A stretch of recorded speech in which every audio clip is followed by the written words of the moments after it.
Hi வணக்கம். நாம இன்னைக்கு ஒன் சைட் லவ் ரீடிங் தான் பண்ண போறோம். நீங்க ப்ரப்போஸ் பண்ணியிருந்திருப்பீங்க. உங்க பார்ட்னர் உங்கள அக்செப்ட் பண்ணியிருந்திருக்க மாட்டாங்க. அந்த மாதிரியான ஒரு ரீடிங் தான் பார்க்க போறோம். அவங்க என்ன மாதிரியான ஒரு ஃபீலிங்கில இருக்காங்க? உங்கள லவ் பண்றாங்களா இல்லையா? உங்க மேல என்ன மாதிரியான ஒரு ஃபீல் இருக்கு அப்படின்னு சொல்லிக்கிட்டு இந்த ரீடிங்கில பார்க்கலாம். அவங்களோட இன்டென்ஷன் என்ன அப்படின்னு சொல்லிட்டு இந்த ரீடிங்க பார்க்கலாம். நோ கான்டாக்ட்ல இருக்கிறவங்கள பார்க்கலாம். டபுள் சைடா லவ் பண்ணிட்டு, இப்போ செப்பரேட் ஆயிருப்பீங்கல்ல, கொஞ்ச நாளா பேசாம இருப்பீங்கல்ல. இப்போ உங்களுக்கு தாட் அதிகமா இருக்கும் அவங்க மேல. ஸோ அந்த மாதிரி நோ கான்டாக்ட்ல இருக்கிறவங்களும் இந்த ரீடிங்ஸ் பார்க்கலாம். கமெண்ட்ல கேட்டிருந்தீங்க ரீயூனியன் எப்போ நடக்கும்?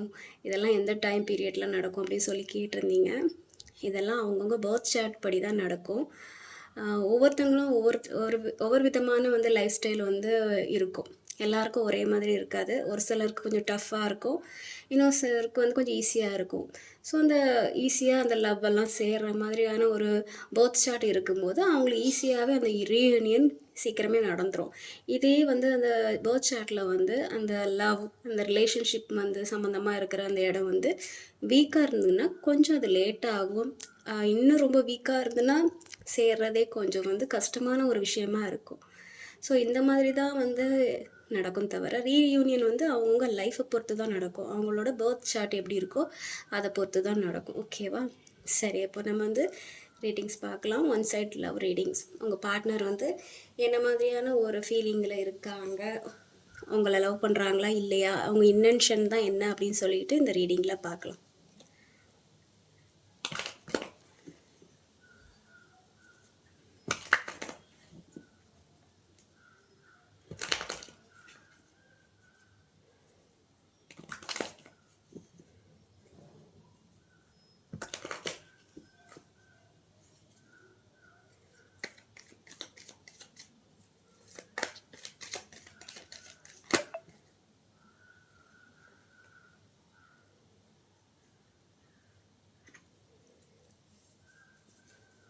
உங்கள் பார்ட்னரை நீங்கள் ரொம்ப விரும்பி இருந்திருப்பீங்க. அளவுக்கு அதிகமான ஒரு லவ் கொடுத்துருந்துருப்பீங்க. அதனாலேயே நீங்கள் அவ்வளோ அன்பு கொடுத்துருக்கீங்க.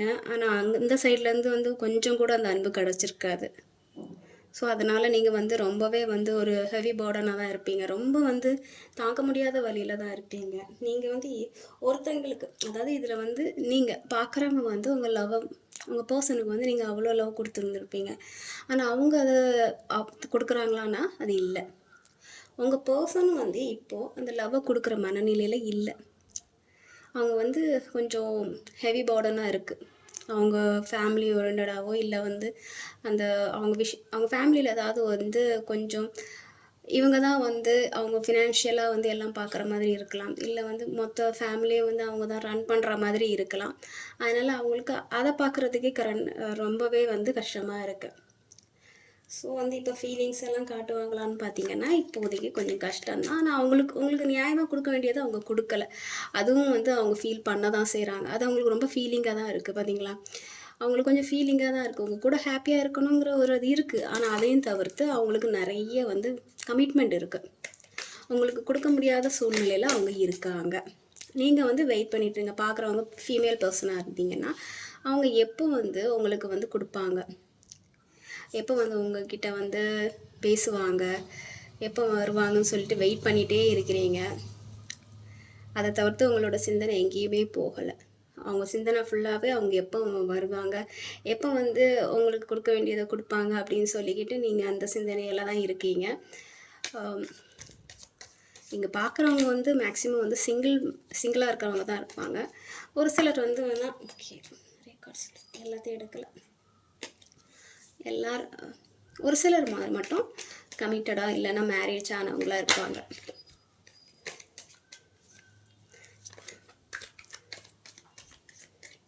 மேல் பர்சன் ரொம்பவே இதில் கொஞ்சம் ஏதோ கஷ்டமான ஒரு சூழ்நிலையில் இருக்கிற மாதிரி இருக்குது. ஃபீமேல் பர்சன் கொஞ்சம் அந்த லவ்க்காக வெயிட் பண்ணிகிட்ருக்கீங்க அந்த மாதிரி தெரியுது. உங்கள் பர்சன்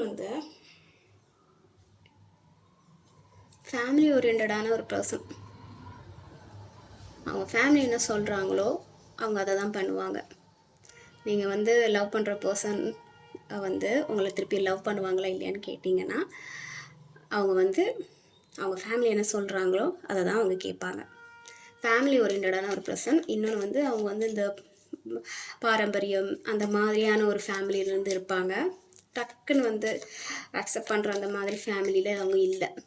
அவங்க அவங்க ஃபேமிலி வந்து ரொம்ப என்ன சொல்லுது, ரொம்பவே வந்து இந்த பழைய கால அந்த அதை வந்து ஃபாலோ பண்ணிகிட்ருக்கிற அந்த மாதிரியான ஒரு ஃபேமிலியாக இருப்பாங்க. அவங்க வீட்டில் இருக்கவங்க தான் அவங்க அம்மா அப்பா சொல்கிறத தான் கேட்டு நடப்பாங்க. அந்த மாதிரியான ஒரு சிச்சுவேஷனில் வளர்ந்த ஒருத்தங்களாக தான் இருப்பாங்க. உங்கள் பர்சன் வந்து ஏதாவது ஒரு நல்ல ஒர்க்கில் தான் இருப்பாங்க. அந்த என்ன சொல்கிறது, ஒரு பிஸ்னஸ் மேன் இல்லை வந்து வேறு ஒரு பெரிய ஒரு ஏதாவது ஒரு விஷயம், ஒரு ஆஃபீஸ் அந்த மாதிரி இருக்குது, மற்றவங்களுக்கு வேலை கொடுக்குற மாதிரி அந்த மாதிரியான ஒரு ஒரு வேலையில் தான் இருப்பாங்க. அவங்களுக்கு மணி இப்போதைக்கு மணி கெயின் பண்ணுறதுல வந்து ரொம்பவே கொஞ்சம் அதில் அந்த ஃபோக்கஸ் வந்து மணி கெயின் பண்ணுறதுல தான் இருக்குது. ஏன்னா அவங்களுக்கு ஹெவி பர்டனாக இருக்குது. ஏன்னா ஃபேமிலி வந்து அவங்க தான் ரன் பண்ணுற மாதிரி தெரியுது. எல்லாத்துக்கும் ஃபினான்ஷியலாக வந்து இவங்க தான் எல்லாருக்குமே கொடுக்குற மாதிரி தெரியுது. அதனால் வந்து அவங்க கொஞ்சம் இந்த ஃபோக்கஸ் எல்லாம் வந்து வேலையில் போட்டுட்ருக்காங்க. சரி, வேறு ஏதாவது சொல்லணுமா பார்ப்போம். அவங்க இன்டென்ஷன் தான் என்ன, அவங்க மேலே லவ் இருக்கா இல்லையா, நீங்கள் ப்ரப்போஸ் பண்ணியிருக்கீங்க, அவங்க அக்செப்ட் பண்ணுவாங்களா மாட்டாங்களா அப்படின்னு சொல்லிக்கிட்டு கடை வர மாட்டேங்குது. எல்லாம் வரல.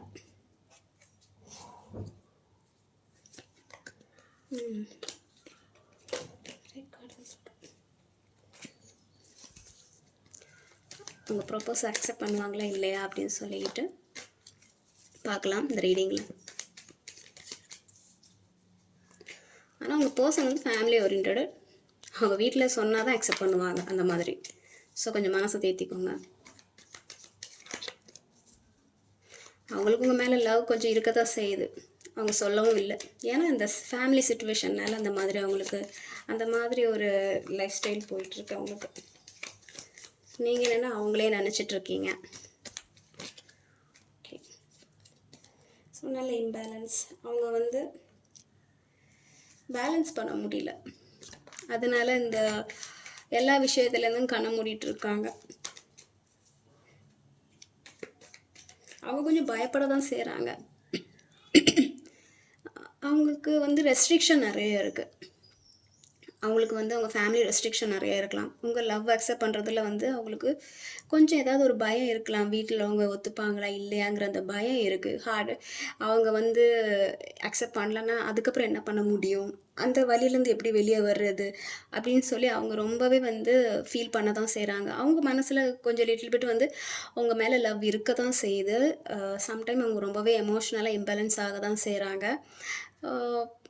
போத் சைடும் இருக்குது. ஆனால் இது ஒன் சைட் லவ் மாதிரி தெரியுது. ஆனால் அவங்களுக்கும் மனசில் இருக்க தான் செய்யுது.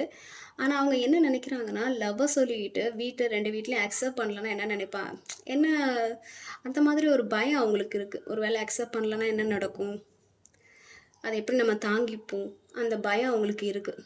செல்ஃப் என்ன சொல்கிறது, அவங்களே தேவையில்லாத ஒரு பயத்தில் வந்து அவங்க வந்து கட்டி போட்டு வச்சுருக்காங்க. தேவையில்லாத பயத்தில் வந்து கட்டி போட்டு வச்சுருக்காங்க. அவங்க நினச்சா வந்து ஓவர் திங்கிங், இந்த மாதிரி நடந்துருமோ அந்த மாதிரி நடந்துருமோ அப்படின்னு சொல்லி பயம். ஒரு வேளை இந்த உங்கள் ப்ரப்போஸ் அக்செப்ட் பண்ணி வீட்டில் ஒத்துக்கலைன்னா பிரேக்கப் ஆகி அந்த வழியை நம்ம தாங்கணுமே, வீட்டில் ஒத்துக்கலைன்னா என்ன பண்ணுறதுங்கிற அந்த பயம் அவங்களுக்கு இருந்துகிட்டே இருக்குது. அதனால அவங்க ரொம்ப தடுமாட்டமாக இருக்காங்க. அதனால தான் அவங்க லவ்வை வந்து அக்செப்ட் பண்ணாமல் இருக்காங்க. அவங்க வீட்டில் இருந்து தான் ரெஸ்ட்ரிக்ஷன். அக்செப்ட் பண்ணலன்னா அந்த வழியை நம்ம எப்படி தாங்கிப்போம் அப்படிங்கிற ஒரு வேதனை அவங்கக்கிட்ட இருக்குது. அதனால தான் உங்ககிட்ட வந்து பிடிக்காத மாதிரி நடந்துக்கிறாங்க. இந்த மாதிரி ஒரு வேளை நடந்துடக்கூடாதுன்னு சொல்லி அவங்க ஃபீலிங்ஸ் எல்லாம் வந்து அடக்கி வச்சுக்கிட்டு உங்ககிட்ட ரொம்ப ரூடாக நடந்துருந்துருப்பாங்க. கொஞ்சமே இறக்கமே இல்லாத மாதிரி உங்ககிட்ட நடந்துருந்துருப்பாங்க. நீங்கள் மெசேஜ் பண்ணாலோ ஒரு கால் பண்ணாலும் ரொம்ப வந்து ரூடாக, என்னடா நம்ம இவ்வளோ வந்து கைண்டாக நடந்துக்கிறோம், இவங்க ஏன் இந்த மாதிரி நம்மக்கிட்ட நடக்கிறாங்க, அந்த அளவுக்கு நீங்கள் யோசிக்கிற அளவுக்கு உங்கள் பர்சன் வந்து உங்ககிட்ட ரொம்ப ரூடாக நடந்துருந்துருப்பாங்க. ஏன்னா காரணம் இது, அவங்க ஃபேமிலியை வந்து அவங்க தான் ரன் பண்ணுறாங்க. அவங்க பேச்சை தான் இவங்க கேட்கணுங்கிற ஒரு ரெஸ்ட்ரிக்ஷனில் அவங்க இருக்கிறாங்க. அதை மீறி உங்ககிட்ட எதுவும் பண்ண முடியாதுங்கிறதுனால உங்ககிட்ட கோல்ட் ஹார்ட்டடாக இருக்காங்க. ரொம்ப ரூடாக நடந்துக்கிறது. பிடிக்கலன்னா இப்போ அந்த மாதிரி டைரெக்டாக வந்து எனக்கு இது பிடிக்கல, இப்படி பேசாத அப்படிங்கிற மாதிரி சொல்கிறது, டைரெக்டாக திட்டி விட்டுறது. உங்களுக்கு அது ரொம்பவே ஹார்ட் ப்ரோக்கனாக ஆயிரும். அந்த மாதிரியெல்லாம் நடந்திருக்கும்.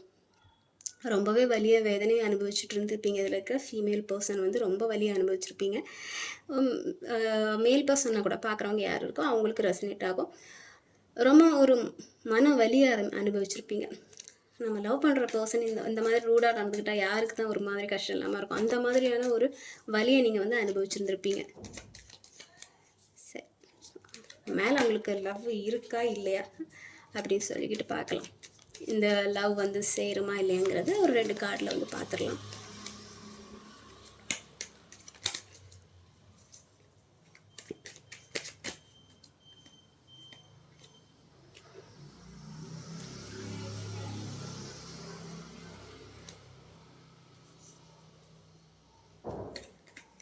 அவங்க உங்ககிட்ட வந்து லவ்வை சொல்லணும்னு வரணுமா தான் நினைக்கிறாங்க.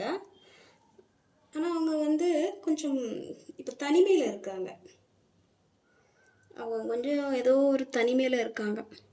அவங்க ஏதோ ஒரு விஷயத்தில் வந்து கொஞ்சம் மனதளவில் பாதிக்கப்பட்டிருக்காங்க. உங்ககிட்ட வரணும்னு தான் நினைக்கிறாங்க. ஆனால் ஏதோ ஒரு விஷயம் தடுக்குது.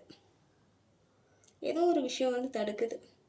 அவங்க ஃபேமிலி தான் உங்ககிட்ட வந்து லவ் ப்ரப்போஸ் பண்ணணும், உங்ககிட்ட வந்து பேசணும், அதெல்லாம். ஆனால் வந்து ரொம்ப தயக்கம் இருக்கும் வர்றதுக்கு. ஏன்னா இந்த அளவுக்கு நம்ம கஷ்டப்படுத்திட்டோமே, இனி எப்படி போய் சொல்கிறதுங்கிற தயக்கம் இருக்கும். தயங்கி தயங்கி தான் வருவாங்க. ஆனால் அதுவுமே கொஞ்சம் லேட் ஆகும். ஏன்னா அவங்க வந்து ரொம்ப தயக்கத்தில் தான் இருக்காங்க. ஆனால் லவ்வில் இருக்குது, ஆனால் ரொம்ப தயக்கத்தில் இருக்காங்க. வருவாங்களான்னு கேட்டிங்கன்னா ஃபஸ்ட் இப்போ வந்து அவங்களோட லவ்வை விட இப்போ அவங்க ஹீல் ஆகணும், அந்த மாதிரி தான் இருக்குது. அவங்க ஏதாவது ஒரு பிரச்சனை இருந்திருப்பாங்க. ஏதாவது ஒரு விஷயத்தில் வந்து அவங்க வந்து கொஞ்சம் ஹார்ட் ப்ரோக்கனாக இருந்திருப்பாங்க. வேலை விஷயமா இருக்கலாம், ஹெவி பர்டன். வீட்டில் இருந்து அவங்களுக்கு ரொம்ப கஷ்டத்தை கொடுத்துருந்துருக்கலாம். ஏதாவது ஒரு பர்சன் வந்து அவங்களுக்கு ரொம்ப கஷ்டத்தை கொடுத்துருப்பாங்க. அந்த விஷயத்தெல்லாம் இருந்து அவங்க கொஞ்சம் ஹீல் ஆகணும்னு நினைக்கிறாங்க. அதுக்கப்புறம் தான் வந்து இந்த லவ். ஸோ இப்போதைக்கு அவங்க வந்து உங்ககிட்ட வந்து பேசுவீங்களான்னு கேட்டால், இப்போதைக்கு கொஞ்சம் அவங்களோட செல்ஃப் கேரில் தான் அவங்க வந்து கொஞ்சம் ஈடுபடுற மாதிரி இருக்குது. அவங்கள கொஞ்சம் இப்போ வந்து அவங்க டேக் கேர் பண்ணுற மாதிரி தான் இருக்குது. இப்போதைக்கு எல்லாத்தையும் ஒதுக்கி வச்சுட்டு நான் கொஞ்சம் டேக் கேர் ஆகணும், அந்த மாதிரி தான் அவங்க இருக்காங்க. பார்க்கலாம். பார்த்தீங்களா, அவேக்கனிங். அவங்க வந்து ரொம்பவே வந்து நிறைய நெகட்டிவ் எனர்ஜினால அவங்க வந்து பாதிக்கப்பட்டிருக்காங்க. ஸோ வந்து அதுலேருந்து அவங்க வரணும்னு நினைக்கிறாங்க. அதுலேருந்து அவங்க ஹீல் ஆகணும், விடுதலை கிடைக்கணும். அந்த மாதிரி நெகட்டிவ் தாட்ஸு, நிறைய பெயின், அந்த மாதிரி ஏதோ ஒரு விஷயம் வந்து அவங்க வந்து வெளியே வரணும், அவேக்கனிங் ஆகணும்னு தான் நினைக்கிறாங்க. எப்போண்டா இந்த பிரச்சனையெல்லாம் முடியும்னு சொல்லிக்கிட்டு அவங்க கொஞ்சம் அவங்க ஃபேமிலியில் ஏதாவது ப்ராப்ளம் இருக்கும்ல, ஸோ அந்த இதுலேருந்து, இல்லை அவங்களுக்கு ஏதாவது ஒரு மன கஷ்டம் இருக்கும்ல, அதுலேருந்து அவங்க வெளியே வரணும்னு தான் அவங்க நினைக்கிறாங்க. எனக்கு எல்லாத்தையும் முடிக்கணும். ஏதாவது ஃபினான்ஷியலாக ப்ராப்ளம் இருக்குதோ, இல்லை வேறு ஏதாவது ஒரு ப்ராப்ளம் இருக்கோ, அதெல்லாம் அவங்க அதுலேருந்து வெளியே வரணும், கொஞ்சம் ஹீலாக ஆகணும், அந்த மாதிரி நினைக்கிறாங்க. இப்போ உங்ககிட்ட வந்து லவ்வெல்லாம் சொல்லுவாங்க. ஏன்னா இது லவ் ஓரியன்டாக எதுவுமே அவ்வளோ வரல. அவங்க லைஃப்பில் தான் ஏதோ ஸ்ட்ரகிள் ஆகிட்டு இருக்க மாதிரி இருக்குது. அதுலேருந்து அவங்க வந்து மீண்டு வரணும்னு தான் நினைக்கிறாங்க. அவங்கக்கிட்ட வந்து லவ் ப்ரப்போஸ் பண்ணுவாங்களான்னா இப்போதைக்கு கொஞ்சம் இல்லைன்னு தான் சொல்ல முடியும். ஆனால் அவங்க மேலே கொஞ்சம் லவ் இருக்க தான் செய்யுது. ஆனால் அவங்க அதை விட அவங்க செல்ஃப் கேர் வந்து அவங்களுக்கு முக்கியமாக தெரியுது. ஸோ இப்போதைக்கு அவங்களோட டேக் கேரில் தான் அவங்க ஃபோக்கஸ் பண்ணுவாங்க. வேறு எந்த விஷயத்துலேயும் வந்து அவங்க ஃபோக்கஸ் பண்ணுற மாதிரி தெரியல.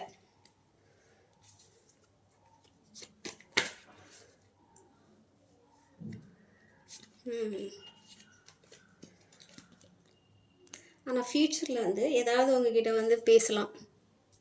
ஃப்யூச்சரில் வந்து சும்மா வந்து உங்கள் லவ்வை தான் அக்செப்ட் பண்ணுவாங்களா அந்த மாதிரிலாம் கேட்காதீங்க. இது வந்து லவ் வந்து அக்செப்ட் பண்ணுறதெல்லாம் இல்லை. ஆனால் வந்து ஒரு ஃப்ரெண்ட்லி அப்ரோச் இருக்கும். ஒரு ஃப்ரெண்ட்லியாச்சும் ஒரு மெசேஜ் பண்ணுறது, அந்த மாதிரி கால் பண்ணுறது, அந்த மாதிரி கொஞ்சம். ஏன்னா அவங்க ரூடாக இருக்கிறது அவங்களுக்கே பிடிக்கல. அவங்க ரொம்ப ரூடாக இருக்காங்கன்னு சொல்லிட்டு அவங்களுக்கே தெரியுது. ஸோ ஃப்யூச்சரில் வந்து ஒரு ஃப்ரெண்ட்லி அப்ரோச் வரும். ஒரு ஃப்ரெண்ட்லியாக மெசேஜ் பண்ணுறது, அந்த மாதிரி ஒரு ஒரு மன்னிப்பு கேட்குறது. டைரெக்டாக மன்னிப்பு கேட்க மாட்டாங்க. ஏன்னா இவங்க ஏற்கனவே கொஞ்சம் வந்து கொஞ்சம் ஸ்ட்ரிக்ட்டு, இந்த இமேஜ் எல்லாம் பார்க்குறவங்க மாதிரி தெரியுது. ஸோ அவங்க டைரெக்டாக வந்து சாரிலாம் கேட்க மாட்டாங்க. பட் அந்த இருக்கிற ப்ராப்ளம் எல்லாம், மிஸ் அண்டர்ஸ்டாண்டிங் எல்லாம் சரி பண்ணுறதுக்கு ஏதாவது ஒரு ஓகே. பார்த்தீங்கன்னா, கரெக்ட்டா வந்து கிங் ஆஃப் சோர்ஸ் மேல வந்து கிங் ஆஃப் கப்ஸ் வந்து விழுது. கொஞ்சம் அவங்க மாறுவாங்க. ஓகேவா? அவங்களுக்கு வந்து லவ் இருக்குது. பாருங்க கரெக்ட்டா வந்து என் கையிலேருந்து விழுது. லவ் இருக்குது. ஆனா வந்து அவங்க அதெல்லாம் காமிக்காம எமோஷனலா கண்ட்ரோல் பண்ணிட்டு இருக்காங்க. இந்த எமோஷனெல்லாம் கட்டி போட்டு வச்சுட்டு இருக்காங்க. அவங்களுக்கு உங்க மேலலாம் ஒரு நைஸ் கார். உங்க மேல ஒரு லவ் ஒரு என்ன சொல்றது? ஒரு ஒரு நல்ல ஒரு இது இருக்க தான் செய்யுது. உங்க மேல லவ்வெல்லாம் இருக்கு. லவ்வா ஒரு அன்பு ஏதோ ஒண்ணு சம்திங் அதெல்லாம் இருக்க தான் செய்யுது. ஆனா, அத உங்ககிட்ட காமிக்காம இருக்காங்க. ஆனா, ஃப்யூச்சர்ல வந்து கண்டிப்பா வந்து ஃப்யூச்சர்ல டைமிங்லாம் கேட்காதீங்க. அத வந்து அவங்கவங்க போத் சாட் கர்மாவ பொறுத்து நடக்கும். நீங்க அவங்க ஒரே ஒரு ரிக்வெஸ்ட் நீங்க அவங்க வருவாங்கன்னு சொல்லிட்டு வெயிட் பண்ணிட்டு இருக்காதீங்க. ஏன்னா, நீங்க வெயிட் பண்ணுனா அது டிலே ஆயிட்டே இருக்கும். நீங்க எவ்வளோ அன்ப குடுக்க முடியுமோ, அத நீங்க குடுத்துட்டீங்க. இனி அவங்களோட டைம். அவங்க உங்களுக்கு என்ன பண்ணணுமோ அவங்க பண்ணுவாங்க. நீங்க அவங்க வரணும்னு சொல்லிட்டு வெயிட் பண்ணிட்டு இருந்தீங்கன்னா, அது நடக்காது. நீங்க லவ்வெல்லாம் மனசுல இருக்கட்டும். அது பிரச்சனை கிடையாது. ஆனா, நீங்க உங்க ஃபோக்கஸ் வந்து மாறணும். உங்க கரியர் வைஸோ, உங்களுக்கு எது பிடிச்சிருக்கோ அந்த இதில ஃபோக்கஸ் போடும்போது, லவ்வெல்லாம் மனசுல இருக்கட்டும். ஆனா திங்கிங் மாறணும். உங்களுக்கு எது பிடிச்சிருக்கோ அதில வந்து உங்க ஃபோக்கஸ் இருக்கும்போது, ஆட்டோமேட்டிக்கா வந்து அந்த அட்ராக்ஷன் உங்க மேல அந்த அட்ராக்ஷன் வந்து அவங்களுக்கு வரும். ஓகேவா? இப்போ வந்து உங்களோட அட்ராக்ஷன் அங்க மேல இருக்கிறனால, நீங்க தேடி தேடி போறீங்க. நீங்க அத கம்மி பண்ணும்போது, அவங்களுக்கு உங்க மேல அட்ராக்ஷன் வரும். உங்ககிட்ட வந்து பேசுவாங்க. நீங்க ஃபுல்லா அவங்களே நெனச்சுட்டு வருவாங்களா, வருவாங்களான்னு சொல்லி ஆன்லைனுக்கு வர்றது பேசுவாங்களான்னு வெயிட் பண்ணிட்டு இருந்தீங்கன்னா, உங்க மேல எப்படி அட்ராக்ஷன் வரும்? நீங்க தான் அவங்கள ஈர்க்கணும். ஸோ நீங்க என்ன பண்ணணும்னா, கொஞ்ச நாளைக்கு நீங்க பேசாம இருங்க. உங்க லைஃப்ல ஃபோக்கஸ் பண்ணுங்க. அவங்களுக்கு உண்மையிலேயே அவங்களுக்கு பிடிச்சிருக்கு, உங்கள்ட்ட பேசணும்னா, அவங்க வருவாங்க. நீங்களா போகாதீங்க. ஏன்னா, நீங்க எவ்வளோ அன்பு குடுக்கணுமோ அவ்வளோ குடுத்துட்டீங்க. எவ்வளோ அவ்வளோ ஹர்ட் ஆகியிருக்கீங்க. ஸோ மறுபடியும் மறுபடியும் அது பண்ணாதீங்க. அவங்களா வந்து உங்ககிட்ட வந்து ஒரு ஃப்ரெண்ட்லி அப்ரோச் பண்ணுவாங்க. அது வரைக்கும் வந்து நீங்க வெயிட் பண்ணுங்க. ஓகேவா? அதுக்குன்னு வெயிட் பண்ணா அவங்களே பார்த்துட்டு இருக்காதீங்க. உங்க கரியர் வைஸ் உங்களுக்கு ஃபோக்கஸ் பண்ணுங்க. உங்களுக்கு பிடிச்சத பண்ணுங்க. ஓகேவா? அவங்க வர டைம் வந்து வருவாங்க. ஓகேவா? இதுதான் வந்து உங்க பெர்சனோட உங்க கரண்ட் தாட்ஸு என்ன மாதிரியான ஒரு ஃபீலிங்கில இருக்காங்கன்னு சொல்லிட்டு ஒரு ரீடிங். ஓகேவா? Take care. பாய்.